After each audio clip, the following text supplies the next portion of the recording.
Una sessantina di giovani veneti, alcuni anche amministratori locali, hanno partecipato alla scuola di formazione politica che per 2 giorni si è tenuta a Gallio, sull'altopiano di Asiago, promossa dal senatore Antonio De Poli. Confronto anche con i boomer, che significa chi ha qualche anno in più, che ha qualche capello bianco.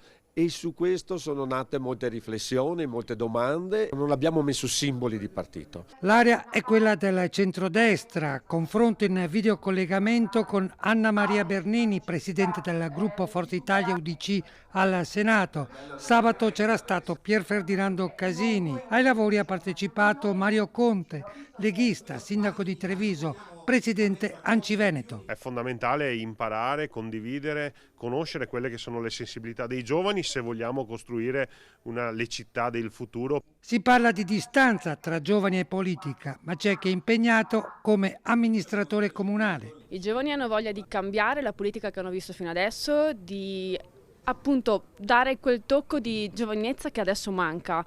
E hanno voglia di cambiare quello che hanno visto fino adesso, che magari non è piaciuto, e di dare la loro conoscenza. I giovani devono essere avvicinati al mondo della politica. Ci sono ancora pochi giovani che fanno gli amministratori, però il nostro obiettivo, che è quello della scuola di formazione, è quello di avvicinare i giovani al mondo della politica, soprattutto trasmettere la passione per fare la politica.